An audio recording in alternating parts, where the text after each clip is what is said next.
We have urgent breaking news. Our investigation has uncovered exclusive details that a federal grand jury in Maryland is currently investigating two high-ranking Trump administration officials, Federal Housing Finance Agency Director Bill Pay and DOJ pardon attorney Ed Martin.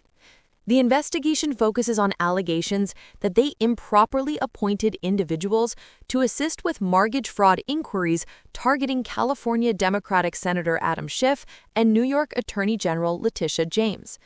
This is a grand jury investigation, a massive step that indicates federal prosecutors believe criminal conduct may have occurred at the highest levels of the Department of Justice and a key financial agency.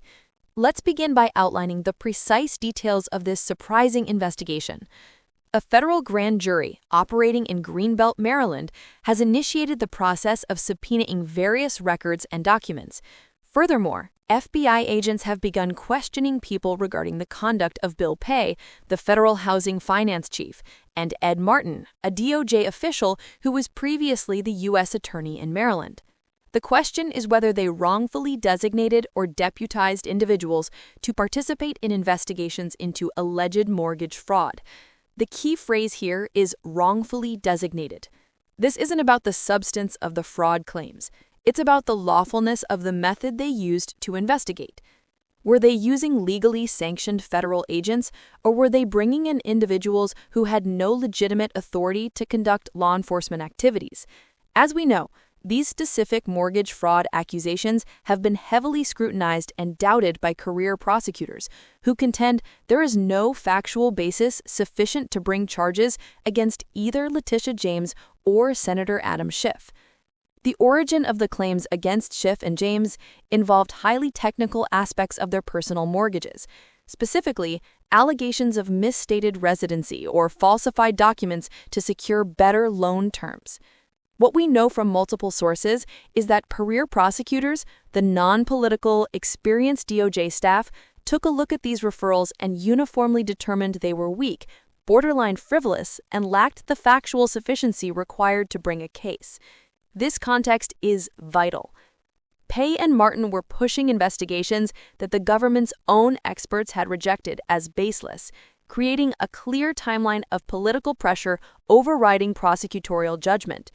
Despite the reservations from professional staff, Bill Pay initiated these referrals.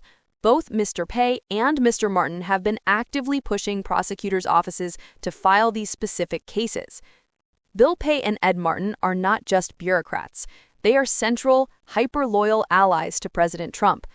Pay transformed the technically dry FHFA into a tool for political opposition research. Ed Martin, the pardon attorney, holds immense authority, and his involvement in actively pushing these investigations, particularly after career staff had resisted, suggests a campaign coordinated from the highest levels.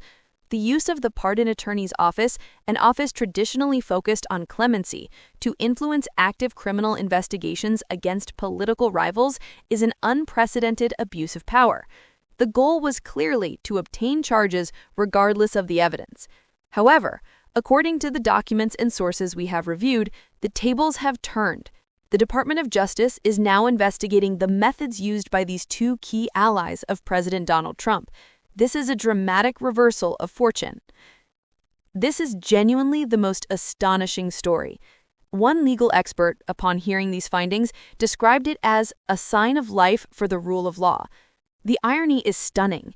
Ed Martin is simultaneously heading the Weaponization Working Group, established to review politicized prosecutions. Yet he is now under investigation for his own role in a highly politicized investigation. This technical matter, improper deputization, is actually a fundamental check on government power.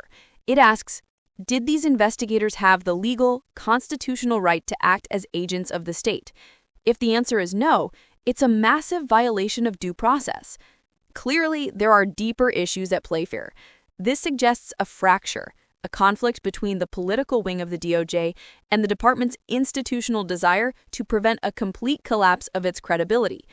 One has to wonder how Donald Trump will react to the news that his own Justice Department is looking into some of his most trusted associates who have been implementing his agenda. What are the potential consequences of this? Our sources indicate that the implications are serious. If this investigation finds that individuals deputized by Pei or Martin conducted investigative work without the required legal authority, it could completely collapse the case that was filed against Letitia James in Virginia. Furthermore, it could significantly taint and undermine the ongoing investigation into Senator Adam Schiff. The legal concept at work is the fruit of the poisonous tree doctrine. If the original investigative acts, the tree, were conducted by unauthorized people, then any evidence they gathered, the fruit, is tainted and legally inadmissible. This wouldn't just be a minor setback. It could lead to an immediate dismissal of the James indictment with prejudice. If these cases collapse due to the actions of his own allies, it will not only be a spectacular failure for his political revenge campaign, but a profound institutional embarrassment for the Justice Department itself. I think there's another compelling dynamic at work. The Department of Justice might simply be ensuring proper procedure. But perhaps, and I stress this is citing sources, not speculation, perhaps the top levels of the DOJ, namely Todd Blanche and Pam Bondi, are becoming increasingly concerned about unforced errors. We saw this type of error unfold spectacularly in the courtroom yesterday with Lindsay Halligan.